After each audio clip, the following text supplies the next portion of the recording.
José was just a boy when the weight of the world sat on his small shoulders.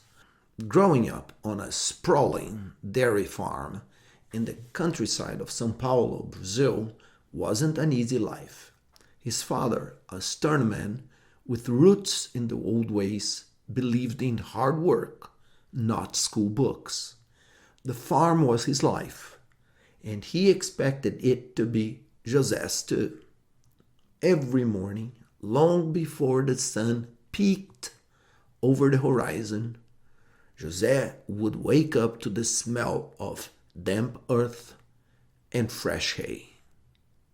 At only 11 years old, his daily chores were backbreaking.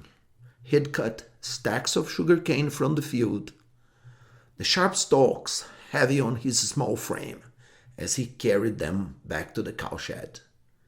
The cows needed feeding, the horses needed tending, and all this had to be done before he could even think about heading to school.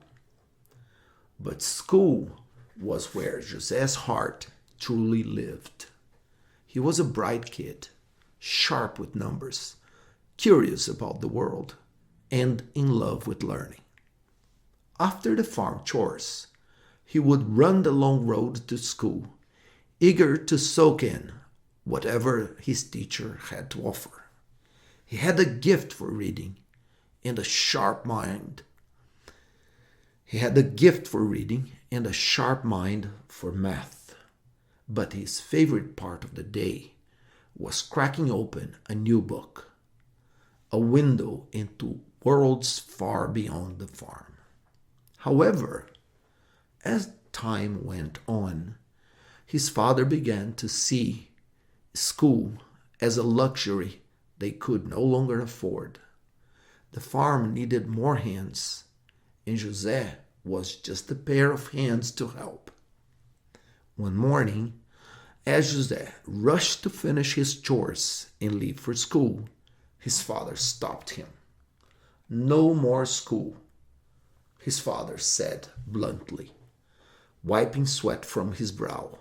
"You've got work to do here. This farm is your future." José's heart sank. He had known this day was coming, but it didn't make it any easier to hear. He loved the school. He loved learning. And the idea of never going back filled his heart. And the idea of never going back filled him with dread. At school, his teacher, a kind and observant man, noticed José's sudden change.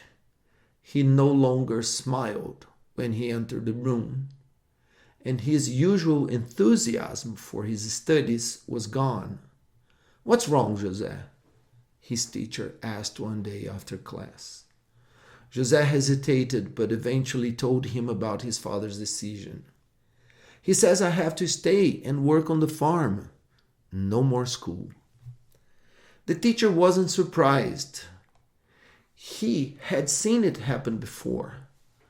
But something about José's potential made him want to fight for the boy's future. "I'll talk to your father," the teacher said firmly. "You belong in school." A few days later, the teacher paid a visit to José's home. The house was modest, like most houses. The house was modest, like most farmhouses, and smelled of fresh bread and coffee. The teacher greeted José's father. But the man barely acknowledged him. He didn't believe in strangers meddling in his family's affairs, least of all a school teacher. "We need to talk about José," the teacher started. But José's father cut him off. "I know why you're here, but this is my son, and it's none of your business what happens on my farm." The teacher, undeterred, stood firm. "With all due respect, sir, it is my business. José is a brilliant student. and he has a future beyond these walls. And he has a future beyond these fields. He has a mind made for more than farm work. And I believe you're doing him a disservice by keeping him away from school. José's father set down his cup of coffee. José's father set down his coffee mug with a loud clink. José's father set down his coffee mug with a loud clink, his brow furrowed, the lines on his weathered face deepening. A future, he scoffed. A future, he scoffed. His future is right here, with his family, with this farm. It's what he's meant for. The teacher didn't back down. Maybe, he said calmly, but what if he's meant for more? What if this boy, your son, could change the world in ways we can't even imagine? For a moment, the room fell silent. José watched from the doorway, his heart pounding in his chest.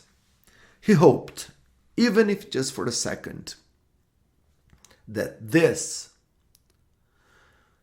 his father might listen, just this once. But the moment passed as quickly as it came. His father stood, towering over the teacher, his face set like stone. The farm needs him. This conversation is over. The teacher sighed, knowing he had pushed as far as he could. I understand, he said quietly, but please, just think about it. Think about what kind of life you want for your son. With that, the teacher left. But his words lingered long after he was gone. For days, José's father didn't mention the visit, and life on the farm continued as it always had. José, though, was different. Every day he went through the motions, feeding the cows, cutting the sugar cane, but his heart wasn't in it. His dreams of school and learning were slipping away, and the weight of that loss was almost too much to bear. After the teacher's visit, the air in the house felt heavier. José's father, despite the teacher's passionate plea, remained unmoved. He was a man of tradition, stubborn as the soil he worked on, and in his mind, school wasn't going to feed the family or keep the farm running.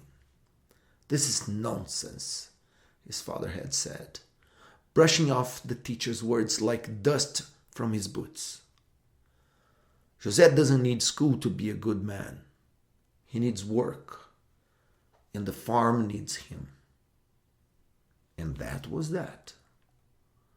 José, devastated but not surprised, couldn't do much except continue with his routine. Every morning, before the sun had a chance to warm the fields, he was out there, chopping sugarcane, feeding the animals, and tending to the farm. His father's decision weighed on him like a sack of grain on his back, heavy and inescapable. His dreams of returning to school began to feel distant. His favorite books sat gathering dust. His schoolwork abandoned. He felt trapped, as if the farm had become a cage. But José wasn't one to give up so easily. Late one night, as the house settled into the quiet rhythm of sleep, José lay awake, staring at the ceiling. The words of his teachers echoed in his mind. You have a gift, José. Don't let it go to sleep. You have a gift, José. Don't let it go to waste. The next morning, as he dragged his weary body through the usual chores, an idea began to form. If his father wouldn't let him go to school, then maybe, just maybe,